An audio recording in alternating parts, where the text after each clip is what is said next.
নিয়ামতকে নিয়ামত হিসেবে অনুভব করতে হবে। আপনি যদি কোনো ব্যক্তির পরিচয় না জানেন, তাহলে সে ব্যক্তির সম্পর্কে আপনার সঠিক ধারণা হবে না। একজন মানুষ আসলে তার পরিচয় যদি আপনি না জানেন, তাহলে তাকে কিভাবে কদর করা, মর্যাদা করা, তার স্ট্যাটাসটা বোঝা, তাকে কোথায় বসাবেন, কি আপ্যায়ন করবেন, কোন রুমে নিয়ে যাবেন, এটা যদি আমরা বুঝতে সক্ষম না হই, তাহলে সেই ব্যক্তি আমার কাছে যথাযথ মূল্যায়ন পাবে না। তার মাধ্যমে আমার উপকৃত হওয়া, আমার মাধ্যমে তার উপকৃত হওয়া, এটা সাধন হবে। প্রতি বছর আমাদের মাঝে রমাদানুল কারীম আগমন করে। আফসোস আর পরিতাপের বিষয় এটা যে রমাদান আসে এবং রমাদান যায়, কিন্তু আমাদের জীবনে কোনো দাগ কেটে যায়, কোনো আসর রেখে যায়, কোনো পরিবর্তন করে যায়। রমাদানের আগের দিনও আমি যেমন, পরের দিনও আমি যেমন, রোজার আসার আগের শুক্রবারও আমি যেমন, রোজার দিনের শুক্রবার আমি যেমন, তাহলে এই রমাদান আমার ক্ষেত্রে কোনো কাজে আসছে বলে মনে হবে না। রাসূল করিম সাল্লাল্লাহু আলাইহি ওয়াসাল্লাম রমাদান আগমনের পর দুটো সিগন্যাল দিয়েছেন। একটি সিগন্যাল গুড সিগন্যাল, কল্যাণকর সিগন্যাল, একটি সিগন্যাল এগিয়ে যাওয়ার সিগন্যাল, একটি ইশারা সামনের দিকে আগাবার ইশারা, আরেকটি সিগন্যাল, আরেকটি ইশারা থেমে যাওয়ার ইশারা। রাসূল বলছেন রমজান আসার পরে, হে উম্মাহ, অ্যাটেনশন প্লিজ, লক্ষ্য করো, ইয়া বাগিল খাইরি আকাবিল, হে কল্যাণকামী এগিয়ে আসো, হে তওবাকারী এগিয়ে আসো, হে সিয়াম সাধনার মাধ্যমে জীবনকে পরিবর্তন করে এগিয়ে আসো। সময় এখন তোমার। 11 মাস পর্যন্ত মসজিদে তুমি আসতে পারবে, রমজানের দরজা তোমার জন্য উন্মুক্ত। 11 মাস পর্যন্ত তাহাজ্জুদের নামাজে তুমি তোমার কপাল স্পর্শ করাতে পারোনি, রমজান এসেছে, জায়নামাজ তোমার জন্য উন্মুক্ত। 11 মাস পর্যন্ত একটিবারও চোখের পানিতে তোমার গাল ভেজে ওঠেনি, চোখের কান্নায় তোমার হৃদয় কাঁদেনি, চোখের আকুতিতে তোমার হৃদয় কাঁপেনি। আসমানের দিকে হাত তুলে তুমি একবারও বলতে পারোনি, রব্বে গফিরলি, আসো ইয়া বাগিল খাইরি আকবিল। রাসূল বলেছেন, তুমি সামনের দিকে আগাও, নামাজের দিকে অগ্রসরমান হও, সিয়ামের দিকে এগিয়ে যাও, তাহাজ্জুদের দিকে এগিয়ে যাও। রমজান তোমার এবং তোমার জন্য, ইয়া বাগিল খাইরি আকবিল, এটি হলো এগিয়ে যাওয়ার কথা। আরেক শ্রেণীকে রাসূল লালকার দিকে, থামো থামো, আর আগাবে না। কারা? ইয়া বাগে শাররি আকসির, হে অকল্যাণকার, হে ইবাদতের গাফিল, হে আল্লাহর নাফরমানকার, হে গুনাহগার, হে বদ আমল করে আকসির, থেমে যাও, থেমে যাও, থেমে যাও। মন্দ কাজ এখন আর নয়, বিপদ এখন আর নয়, গুনাহ এখন আর নয়, চোখের জিনা এখন আর নয়, মুখের মিথ্যা এখন আর নয়, মানুষকে মুখের কথার মাধ্যমে রক্ত জর্জরিত করা এখন আর নয়। ইয়া বাগে শাররি আকসির, হে মন্দ কাজ করনেওয়ালা ব্যক্তি, থেমে যাও, অনেক হয়েছে, অনেক হয়েছে, থেমে যাও। রাসূল করিম সাল্লাল্লাহু আলাইহি ওয়াসাল্লাম দুটো সিগন্যাল দিয়েছেন। এবার আসুন আমি আমাকে জিজ্ঞেস করি, আমি আমার হৃদয়কে জিজ্ঞেস করি, গোটা বিশ্ব জুড়ে পরিবর্তনের বাতাস বইছে।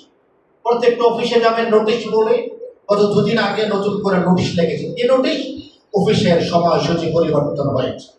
সরকারি অফিসে যাবেন, পত্রিকায় প্রজ্ঞাপনা বিজ্ঞাপন দিয়ে সরকারি অফিসের টাইমসূচি পরিবর্তন হয়েছে, সমস্ত জায়গায় পরিবর্তন হয়েছে। ফজরের নামাজের সময় পরিবর্তন হয়েছে, আপনার যে ঘড়িতে অ্যালার্ম দেয় সেটাও পরিবর্তন হয়েছে। অন্য সময় 5:30টায় অ্যালার্ম ছিল, এখন ভোর 4টায় অ্যালার্ম। মোবাইলের পরিবর্তন হয়েছে, সমস্ত জায়গায় পরিবর্তন হয়েছে। সমস্ত পরিবর্তন কোনো কাজে আসবে না যদি আমি আমার এই জায়গাটায় পরিবর্তন করতে না, আমি যদি আমার হৃদয়ের মধ্যে কোনো পরিবর্তন করতে না পারি, আমি যদি আমার জীবনের মধ্যে কোনো পরিবর্তন করতে না পারি, গোটা বিশ্ব ধরিত্রীর মাঝে পরিবর্তন। সেটা কি? আগে আজান হতো যখন, এখন আজান আগে হয়। আগে শহর জাগতো যখন, এখন শহর অনেক আগে জাগে। রাসূল করিম সাল্লাল্লাহু আলাইহি ওয়াসাল্লাম তিনি তাহাজ্জুদের নামাজ কিভাবে পড়বেন এটা নিয়ে রব্বুল আলামিন কোরআনুল কারীমে একটা মধুর আলাপন করেছেন। রমজানের তাহাজ্জুদের নবীর সাথে সে আলাপনটা আমি আপনি আমার বেলায় কল্পনা করি। ইয়া আইয়ুহাল মুযাম্মিল, আল্লাহ তাআলা রাসূলকে বলছেন, হে কম্বল মুড়ি দিয়ে যে ঘুমিয়ে আছেন, হে রাসূল, ইয়া আইয়ুহাল মুযাম্মিল, কুম, ধরতে মানো, ছেড়ে ফেলুন কম্বল, দাঁড়িয়ে যাও। ইয়া আইয়ুহাল মুযাম্মিল কুম, আল্লাহ আমি কখন দাঁড়াবো? কুমিল লাইলা, রাতের বেলা দাঁড়াবেন। কুমিল লাইলা ইল্লা কলিলা, আপনি রাতের বেলা দাঁড়ান। যারা সারা বছরে 11টি মাস তাহাজ্জুদ করতে পারেনি, এবার তাহাজ্জুদের সময় রব্বুল আলামিন আপনাকে জাগিয়ে দিয়েছে, বান্দা উঠো উঠো, এখন তাহাজ্জুদের সময়। আমি তো তাহাজ্জুদ করতে চাচ্ছি না, কোনো সমস্যা নেই, সেহরির সময় আছে। তুমি তাহাজ্জুদ করতে না চাইলেও আমি জায়নামাজ তোমার জন্য তৈরি করেছি। সেহরি হতে হতে এখনো 10 মিনিট 15 মিনিট সময়, 2 রাকাত নামাজ পড়ো, 4 রাকাত নামাজ পড়ো, 6 রাকাত নামাজ পড়ো। রাসূলকে আল্লাহ তাআলা বলছেন, ইয়া আইয়ুহাল মুযাম্মিল, হে কম্বল আবৃত ব্যক্তি দাঁড়ান, কুমিল লাইল, আপনি রাতের বেলা নামাজের দরকার না হোক। তাহলে আল্লাহ আমি কি সারা রাত নামাজে দাঁড়ানো থাকবো? আল্লাহ বলছেন না, কুমিল লাইলা, না একটু কম দাঁড়ান, কুমিল লাইলা ইল্লা কলিলা। আল্লাহ তাহলে কতটুকু দাঁড়াবো? নিসফাহু, অর্ধরাত আপনি জাগরণ থাকুন, অর্ধরাত আপনি বিনিদ্র থাকুন। আমিন কুসমিন হুকালিলা, না অর্ধরাত আপনি আরেকটু কম, রাতের সুলুসুল লাইল, 1/3 কত মধুময় আলাপ আল্লাহ তাআলা রাসূলের সাথে করছেন তাহাজ্জুদকে কেন্দ্র করে। ফাতাহাজ্জাদ বিহি নাফিলাতান লাকা আসা আন ইয়াবআসাকা রাব্বুকা মাকামান মাহমুদা। হে রাসূল, আজকে থেকে তাহাজ্জুদকে আপনার জন্য এতদিন ফরজ ছিল, এখন আমি নফল করে দিলাম। আসা আন ইয়াবআসাকা রাব্বুকা মাকামান মাহমুদা। কাল কিয়ামতের ময়দানে সবাই যে নিচের দিকে তাকিয়ে থাকবে, সবাই যে ইয়া নাফসি বলবে, আর আপনি যে আমার আরশের দিকে মুখাপেক্ষী হবেন, আরশের দিকে মুতাওয়াজ্জি হবেন, আর আমার কাছে চাবেন আপনি দায়িত্বহীন কণ্ঠে। এই যে মাকামে মাহমুদ, সুপারিশ করার মহা সম্মানিত মর্যাদা আমি আপনাকে দান করব। আপনি তাহাজ্জুদটা এখন থেকে নফল হিসেবে কন্টিনিউ করুন। যেই ইবাদতের মাধ্যমে রাসূল করিম সাল্লাল্লাহু আলাইহি ওয়াসাল্লাম মাকামে মাহমুদের মহান মর্যাদা লাভ করেছেন, মুহতারাম, মাসব্যাপী সেই ইবাদতের দরজা আমার এবং আপনার জন্য খুলে দেওয়া হয়েছে। শেষের রাতের শেষ ভাগে আপনি জাগার আগে তাহাজ্জুদের রক্ত হয়ে গেছে, আপনি জাগার আগে আকাশ জেগে বসে আছে, রব্বুল আলামিন প্রথম আসমানে নাযিল হয়েছে এবং ডাকছেন, আলা মিন মুস্তারজিকি, চাকরি দরকার, ইনক্রিমেন্ট দরকার, ভালো একটা পজিশন দরকার, ব্যবসায় বরকত দরকার। না, কোনোভাবে কিছু হচ্ছে না, খুব ট্রাই করে যাচ্ছে, কোথাও কিছু হচ্ছে না, হই করে শেষ পর্যায়ে আবার বন্ধ হয়ে যাচ্ছে। ওই যে আলো দেখতে পাচ্ছি, দীর্ঘ প্রসেসিং এর পরে আলোটা নিভে যাচ্ছে, আপনি পেরেশান, আপনি টেনশনে আছেন, আল্লাহ আপনাকে ডাকছেন প্রথম আসমানে। আল্লাহ বলছেন, আলা মিন মুস্তারজিকিন, কে আছো আমার কাছে রিজিক চাও, ফারজুকাহু, তুমি আসো তাহাজ্জুদের সালাতে দাঁড়াও, নামাজের পরে আমার কাছে হাত তোলো, তোমার চাইতে দিল হবে বান্দা, আমি আসমান থেকে তোমার জন্য অফুরন্ত রিজিক লিখে দেওয়ার জন্য বসে আছি। সুবহানাল্লাহ। আলা মিন মুস্তারজিকিন, কে রিজিক চায়? ক্ষমা করবেন মুহতারাম, বাইরের দেশের ভিসার জন্য আপনি ভোর 3টার সময় লাইন ধরতে পারেন, আমরা লাইন ধরি, অ্যাপ্লিকেশন জমা দিতে হবে ইন্টারভিউ, সকাল 8টায় টাইম, ভোর 6টার সময় লাইনে দাঁড়িয়েছে, আমার সামনে 350 না, ওরা আলাদা কাছে চাইতে আপনার কোনো লাইন লাগবে না, আপনি দাঁড়িয়ে পড়ুন এবং জীবনের সমস্ত আবর্জনাকে মাথা থেকে সরিয়ে ফেলুন আর সেজদায় নেমে যান। রাসূলকে যেমন আল্লাহ তাআলা বলেছেন, কুমিল লাইলা ইল্লা কলিলা নিসফাহু আও ইনকুস মিনহু কলিলা আও জিদ আলাইহি, আরেকটু কম অথবা বেশি। তারপরে হে রাসূল, এবার আপনি আমার সাথে কাব্যিক কথামালায় বলুন। কাব্যিক কথামালাটা আমি ভাবার্থ করেছি। কাব্যিক কথামালা কাকে বলে? ওয়ারাত্তিল কুরআন তারতিলা, আপনি পড়ুন না কোরআনটা আপনার মতো করে, সুন্দর করে। হ্যাঁ, আমাদের সম্মানিত খতিব সাহেবের কণ্ঠ যত সুন্দর, আমার আপনার কণ্ঠ এত সুন্দর নয়। শেখ সুদাইসির কথা যত সুন্দর, শেখ মাহের আল মুআইদুরের কথা কণ্ঠ যত সুন্দর হতে পারে, আমার আপনার কণ্ঠ অত সুন্দর নয়, কিন্তু আমার কণ্ঠটাও দান করেছেন কে? আল্লাহ। আমি যে কণ্ঠে পড়তে পারছি তৌফিক দিয়েছেন কে? আল্লাহ। সুতরাং আল্লাহ বলছেন, বান্দা পড়ো, আমাকে শোনাও, ওয়ারাত্তিল কুরআন তারতিলা, ওয়ারাত্তিল কুরআন তারতিলা, 2 রাকাত তাহাজ্জুদের নামাজ দাঁড়াও এবং একটু করে পড়তে থাকো। আমি যে লম্বা সূরা পারি না, আমি যে শেষের 10টি সূরা পারি, কোনো সমস্যা, শেষের 10টি সূরাই তুমি পড়ো। প্রথম রাকাতে 6টি সূরা পড়ো, দ্বিতীয় রাকাতে 4টি সূরা পড়ো, প্রথম রাকাতে 6টি সূরা, ধীরে ধীরে একটি করে বাঁধবে, একটি করে বাঁধবে। নামাজ কেমন হবে? আমরা যেন আয়েশা সিদ্দিকা বিনত সিদ্দিক রাদিয়াল্লাহু তাআলা আনহুমা জিজ্ঞাসা করা হয়েছে, রাসূল করিম সাল্লাল্লাহু আলাইহি ওয়াসাল্লাম নামাজ কেমন ছিল? রাসূল বলেছেন, রাসূল যখন দাঁড়াতেন এমন ভাবে সোজা হয়ে দাঁড়াতেন, মনে হতো না তিনি আর কখনো রুকুতে যাবেন, মনে হতো অনন্তকাল তিনি দাঁড়িয়ে থাকবেন। আবার দীর্ঘ সময় পরে তিনি রুকুতে গেলেন, উবু করেন, রুকুতে গিয়ে আল্লাহর কুদরতি শক্তির সামনে তিনি নিজেকে কুরবান করে দিলেন, তিনি নিজেকে বিসর্জন করে দিলেন। রুকু অবস্থায় আছে, রসুলের মাথা অবনত, রসুলের ঘাড় অবনত, রসুলের পৃষ্ঠদেশ অবনত, রসুলের কোমর অবনত, রসুল ঝুঁকে আছেন আল্লাহর সামনে, রুকুতে গিয়েছেন। মনে হতো অনন্তকাল তিনি রুকুতে থাকবেন, আর কখনো দাঁড়াবেন না। হ্যাঁ, আবার দাঁড়িয়েছেন এবং কি বলছেন? সামি আল্লাহু লিমান হামিদা, সামি আল্লাহু লিমান হামিদা। তুমি যার প্রশংসা করছো সেই আল্লাহ তিনি শুনছেন।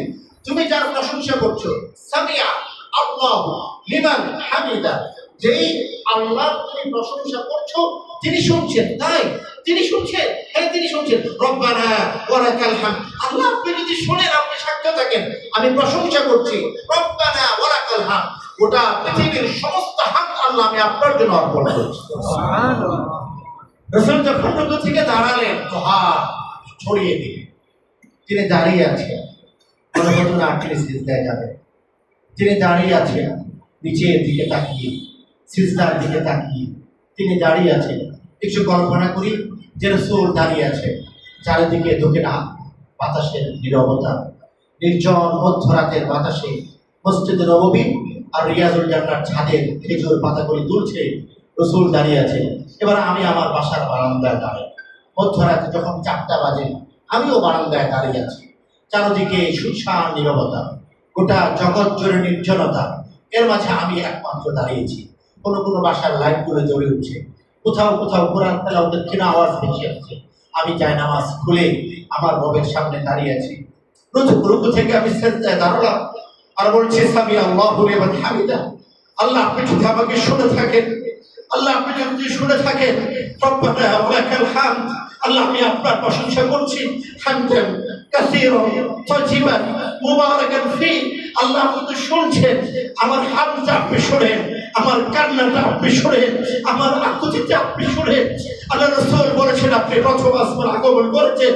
আল্লাহ আমি দুহাত তুলে আপনার কাছে আমার সমস্ত দুর্বলতা, আমার জাওফাত, আমার সমস্ত রকমের অভিযোগ আমি রব্বুল আলামিন আপনার কাছে করছি। পৃথিবীর মানুষের কাছে না, পৃথিবীর কোনো মানুষের কাছে আমি হাহাকার করছি না, আর্তনাদ করছি না। সামি আল্লাহু লিমান হামিদা। আপনি তো শুনতে পাচ্ছেন, তাহলে শুনুন। রব্বানা ওয়া লাকাল হামদ, আমি প্রশংসা করছি। আল্লাহুম্মা গফিরলি, আল্লাহ আমাকে ক্ষমা করুন। ওয়ারহামনি, আমার প্রতি রহম করুন। ওয়ারযুকনি, আমাকে রিজিক দান করুন। ওয়াজবুরনি ওয়াহফিজনি, আমাকে রক্ষা করুন। মহতারাম, যত বাক্য আছে, যত আকুতি আছে, সমস্ত আকুতির দরজা খোলার জন্য রমাদান আমার মধ্যে আগমন করেছে। রমজানের রহমতের দরজা খুলে গেছে। আফসোস আর পরিতাপ সেই ব্যক্তির জন্য, রমজান পাওয়ার পর যিনি জাগেননি, এখনো গাফলতিতে ঘুমিয়ে আছেন। গোটা ধরিত্রী পরিবর্তন হয়েছে, যিনি এখনো পরিবর্তন হতে পারেননি। আফসোস আর দুর্ভাগ্য তার জন্য, গোটা জগৎ জেগেছে আর যিনি এখনো ঘুমিয়ে আছেন। রাসূল করিম সাল্লাল্লাহু আলাইহি ওয়াসাল্লাম রমজানের এনভায়রনমেন্ট আমাদের সামনে উপস্থাপন করেছে। জেনে রেখো, রমজান আসলে দুটো অবস্থা হয়। কি হয়? মসজিদের ফ্যান চলছে, এ কারণে জানালা খোলা, এপাশ থেকে বাতাস এসে ওপাশে বেরিয়ে যাচ্ছে। আমার আপনার হৃদয়টাকে শীতল করে বেরিয়ে যাচ্ছে বাতাস, উত্তর থেকে দক্ষিণে, দক্ষিণ থেকে উত্তরে। এসি দরকার, সাথে সাথে সমস্ত দরজাগুলো বন্ধ করে দেওয়া হবে, বাতাস আর বেরোবে না। শীতাতপ নিয়ন্ত্রিত মুসলিম এয়ার কন্ডিশন চালু হবে। এসি চলছে আর পুরো ঠান্ডা হচ্ছে না কেন? ও, দরজাগুলো খোলা, জানালাগুলো খোলা, না এগুলো লাগিয়ে দেয়। বছর জুড়ে তো আমি কাঁদতে পারি না, রমজান তো আমাকে কান্নার জায়নামাজে আহ্বান জানাচ্ছে। বছর জুড়ে তো আমার ভিতর থেকে হুহু করে কান্না আসে না। রমজান কোরআনের অ্যান্টিবায়োটিক দিয়ে আমার হৃদয়টাকে সরল করছে, নরম করছে, কান্নার উপযুক্ত করছে। আল্লাহ রাব্বুল আলামিন আজকে আমরা যারা বসে আছি, আমাদের প্রত্যেককে জীবনে একটিবার হলেও মক্কা মদিনায় রমজান পালন করার তৌফিক দান। আমিন, আল্লাহুম্মা আমিন। এক ভদ্রলোক আমার পাশে দাঁড়ালেন, নামাজে পড়ছেন, সম্মানিত শেখ সুদাইস। তিনি খুব ছোট্ট সূরা পড়লেন, আমাদের প্রিয় সূরা, সূরা কুরাইশ। আমার খুব মন খারাপ না। শেখ সুদাইসই নামাজ পড়াবেন, আর কোনো সূরা খুঁজে পেলেন না, উনি এত ছোট্ট একটা সূরাই খুঁজে পেলেন। উনি একদিন পৃষ্ঠা পড়বেন, আমরা শুনবো, কোরআনের সুরে আমরা ভাসবো, মনটা ভরবে। এত ছোট সূরা উনি শুরু করলেন, মনটা খুব খারাপ হলো। সৌভাগ্যক্রমে আমিও মাথাকে দাঁড়িয়েছি, আজ থেকে 3-4 বছর আগের কথা। তখন মক্কার মসজিদের হারামের দরজা বরাবর ইমামরা দাঁড়াতেন, তিনি একেবারে দরজার সামনে দাঁড়িয়েছেন। গোটা মাথা চলে নীরব নিস্তব্ধতা, মাগরিবের সালাত আদায় হচ্ছে। তিনি সূরা কুরাইশ পড়ছেন, বিসমিল্লাহির রহমানির রহিম, ইলাফি কুরাইশ ইলাফিহিম রিহলাতাশ শিতাই ওয়াস সাইফ ফালিয়াবুদু রব্বা হাযাল বাইত। হঠাৎ করে আমি লক্ষ্য করলাম যে তিনি আর পড়তে পারছেন না। তিনি থেমে গেলেন, তার কণ্ঠ থেকে পরের আয়াতের বাক্য উচ্চারিত হচ্ছে না, বরং তার কণ্ঠ থেকে কান্নাকে সংবরণ করার আওয়াজ উচ্চারিত হচ্ছে। সকলে তিনি কাঁদছেন, গোটা মাথা করে কান্না, হু হু করে কেঁদে উঠছে মানুষ। কেন? গোটা পৃথিবীর মানুষ নামাজ পড়ে কিবলা মুখী হয়ে, আর যাদেরকে রব্বুল আলামিন কাবার সামনে দাঁড়াবার তৌফিক দান করেন, তারা নামাজ পড়ে কাবা মুখী। সারা পৃথিবীর মানুষ কিবলা কোন দিকে? এদিকে কিবলা। সিলেটে গিয়েছি, কিবলা কোন দিকে? এদিকে কিবলা। ও আচ্ছা, এদিকে কিবলা না, জানামাজে যাবে কিছু। কাবার সামনে যখন মানুষ দাঁড়াচ্ছে, তখন আর কিবলা কেউ জিজ্ঞেস করে কাবা কোথায়। তিনি দাঁড়িয়েছেন কাবার দেয়ালের সামনে আর বলছেন, ফালিয়াবুদু রব্বা হাযাল বাইত, এই ঘরটার যিনি মালিক, সুতরাং তার মালিক। এই জন্য শেখ সুদাইসের পড়তে পারছেন না, তারা সে রব্বুল আলামিন আপনার জন্য রমজানের এনভায়রনমেন্ট তৈরি করেছেন। সেটা কি? রাসূল বলেছেন, যখন রমজান শুরু হয়, ফুতিহাত আবওয়াবুল জান্নাহ, আসমানের দরজাগুলি খুলে দেওয়া হয়, জান্নাতের দরজাগুলি খুলে দেওয়া হয়। প্রিয় উম্মাহ, এবার তুমি কাঁদো, এবার তুমি জায়নামাজে তোমার রবকে খোঁজার চেষ্টা করো, এবার সিজদায় গিয়ে নিজের সমস্ত অভিযোগগুলো আল্লাহর কাছে তুমি রেখে দাও। মানুষ কষ্ট দিয়েছে, মানুষের কাছে কোনো প্রতিশোধ নেই, বলার কিছু নেই, রেখে দাও। সমস্ত হাজার, সমস্ত পেরেশানি ইলাল্লাহ, আল্লাহর জন্য। কোনো মানুষ আঘাত দিয়েছে, রেখে দাও, ঠিক আছে, আমি মোনাজাতে বলবো। কোনো মানুষ মর্যাদা দেয়নি, কথা খঞ্জরে হৃদয়কে রক্তাক্ত করেছে, সিজদায় সমাধানের পথ বেছে নেই, আমি আল্লাহকে বলবো। অনেকবার চাচ্ছি কাজটা হয়ে যাক, হচ্ছে না, আমি আল্লাহকে বলবো। ব্যবসায় দরজা খুলে যাওয়ার কথা, আমি পেয়ে যাবো, সব ঠিকঠাক, 11 আওয়ারে উল্টে গেল, সব হলো না, ঠিক আছে, আমি আল্লাহকে বলবো। সন্তান উপযুক্ত হয়েছে, মেয়ে বিয়ের উপযুক্ত হচ্ছে না, এসে ছুটে যাচ্ছে, ছুটে যাচ্ছে, প্রত্যাশিত জায়গাগুলো থেকে আসছে না, রেখে দিন। এই বিষয়টা জায়নামাজে বলুন। সন্তানের চাকরি হচ্ছে না, জায়নামাজে বলুন। সমস্ত কথা জায়নামাজে বলুন। আল্লাহ রাসূল বলেছেন, যখন রমজান শুরু হয়, ফুতিহাত আবওয়াবুল জান্নাহ, জান্নাতের দরজা খুলে যাওয়া। এই যে মন আমাদের এত দ্রবীভূত, এই যে মনটা একটু সিক্ত হলো, কাবার কথা শুনলে চোখটা ভিজে আসে, কারণ কি? শয়তানকে বেঁধে রাখা হয়েছে। অকুল্লিকাত আবওয়াবুন নার, জাহান্নামের দরজাগুলিকে বন্ধ রাখা হয়েছে। মুহতারাম, জান্নাতের দরজা খুলেছে, জাহান্নামের দরজা বন্ধ হয়েছে। হৃদয়ের দরজা খুলুন এবং বন্ধ করুন। হৃদয়ের ইবাদতের দরজাকে খুলুন, হৃদয়ে গুনাহের দরজাকে বন্ধ করুন। যদি আমি আমার হৃদয়ের দরজাকে খুলতে না পারি, আমি আবু বকর হতে পারবো না। যদি আমার হৃদয়ের দরজা বন্ধ থাকে, আবুল আহাবের দুর্ভাগ্য আমার জীবনে আসবে। কেন? আবুল আহাবের সামনে রাসূল ছিল, সিরাত ছিল, আল আমিন ছিলেন, মুহাম্মদ ইবনে আব্দুল্লাহ ছিলেন, মুহাম্মদের রাসূলুল্লাহ ছিলেন। আবুল আহাবের দরজা বন্ধ ছিল, তাই সে আবু বকর সিদ্দিক তার দরজা শুরুর দিন থেকে খোলা ছিল। লোকেরা গিয়ে বলেছে, আবু বকর জানো তোমার রাসূল আজকে কি ডেলিভারি দিয়েছে? কি দিয়েছে? আর বলো না, এখন আর তার ভক্ত থাকবে না।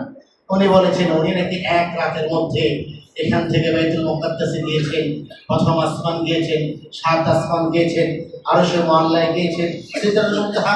এগুলো মানুষ বলে? এগুলো কথা? আবু বকর সিদ্দিক রাদিয়াল্লাহু তাআলা আনহু কাজ করছিলেন, কাজ থামিয়ে দিলেন।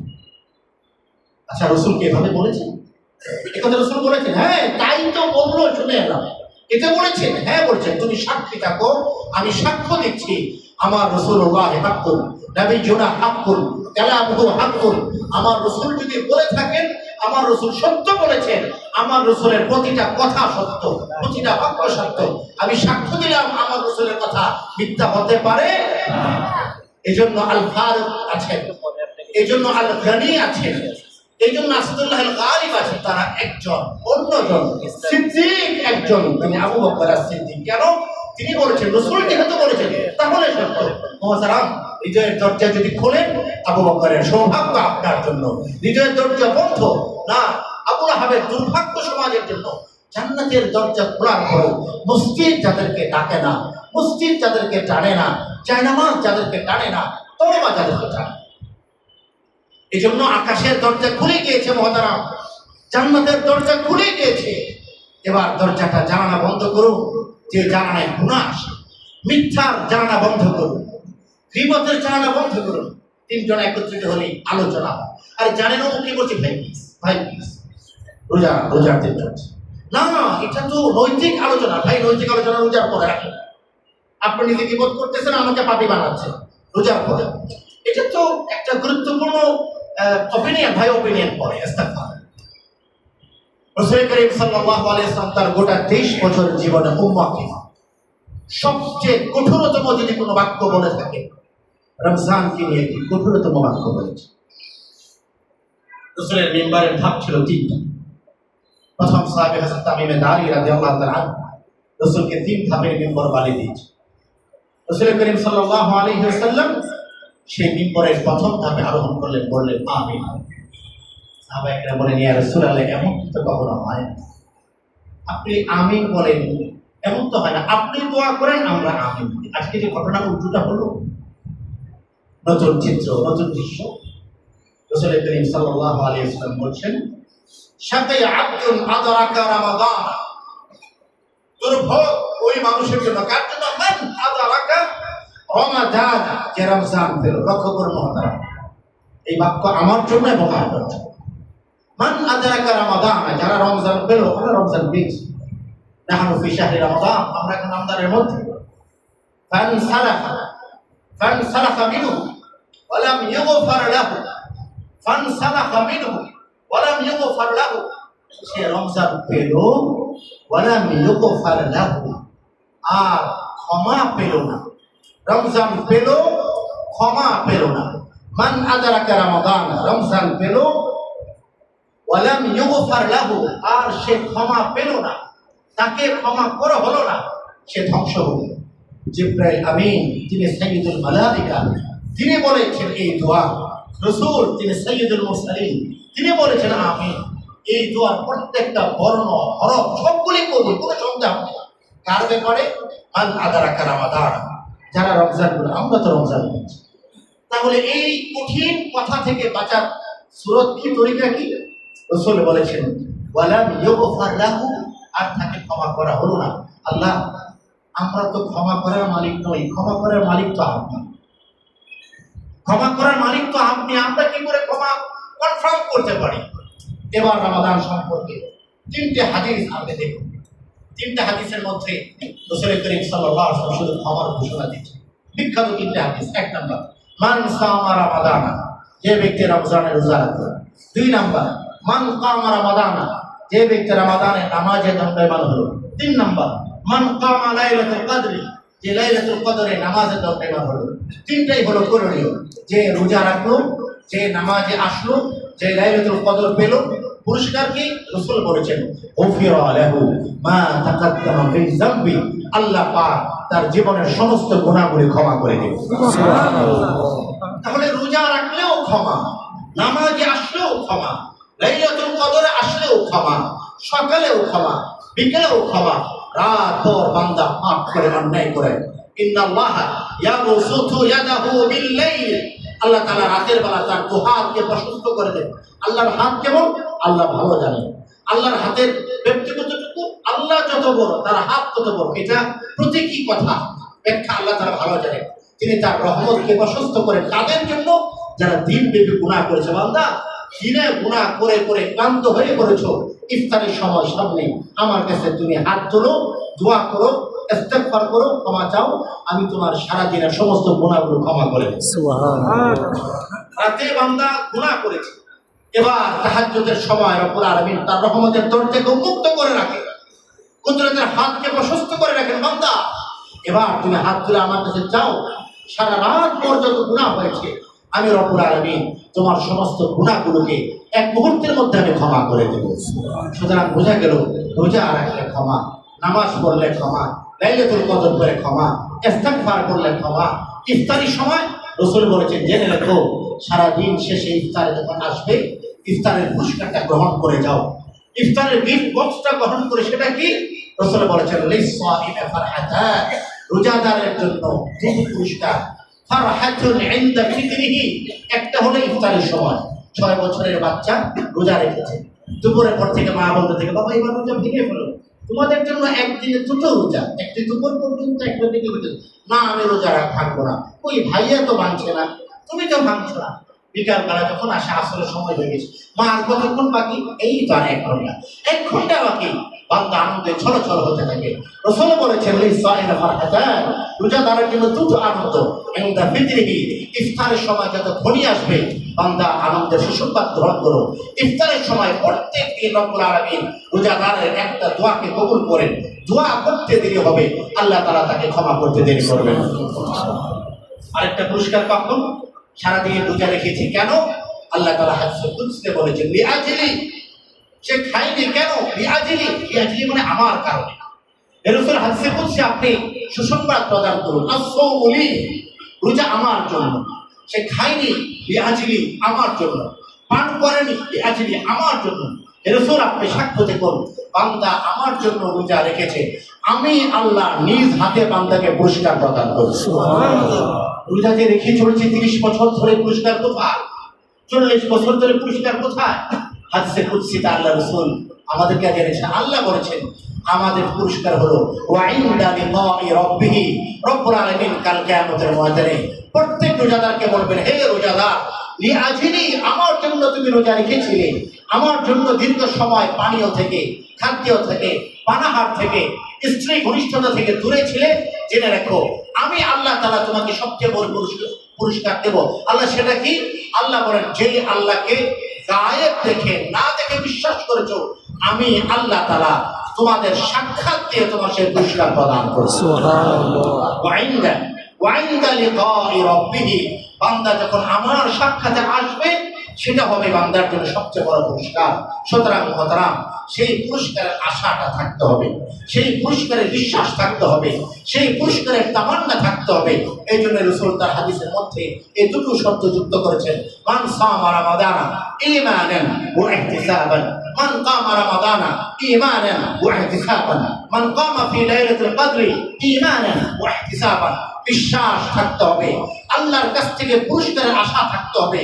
যদি বিশ্বাস থাকে, পুরস্কারের আশা থাকে, বান্দা রোজা লিআজলি, আমার জন্য, কষ্ট লিআজলি, আমার জন্য, সবর লিআজলি, আমার জন্য। সুতরাং আস-সাওমু লি ওয়া আনা আজজি বিহি, আস-সাওমু লি ওয়া আনা উজজা বিহি, বান্দা তোমার জন্য আমি নিজ হাতে পুরস্কার দেব।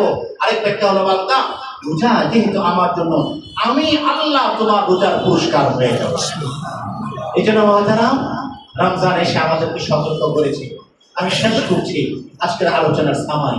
গোটা পৃথিবীতে পরিবর্তন এসেছে, এই পরিবর্তন দরকার আমার অন্তরে। পরিবর্তনটা কি? আপনি যদি বলেন রোজার ফলাফলটা কি? রোজার ফলাফল হলো যবতুন নফস, সেলফ কন্ট্রোলিং। আমরা প্রত্যেকে এখন ক্ষুধার্ত, 100 কোটি টাকা দিলেও কেউ রোজা ভাঙবো না, জীবন গেলেও কেউ রোজা ভাঙবো না। কেন? কারণ আমার ঈমান কন্ট্রোল করতে পারছে আমাকে। যবতুন নফস, সেলফ কন্ট্রোলিং পাওয়ার হলো হাকিকাতুস সিয়াম, সিয়ামের ফলাফল। এই যে সকাল ভোর 5টা থেকে সন্ধ্যা 6টা পর্যন্ত না খেয়ে থাকতে পারছি, মন আর আমি একটা মিররের মতো দাঁড়িয়ে গেছি।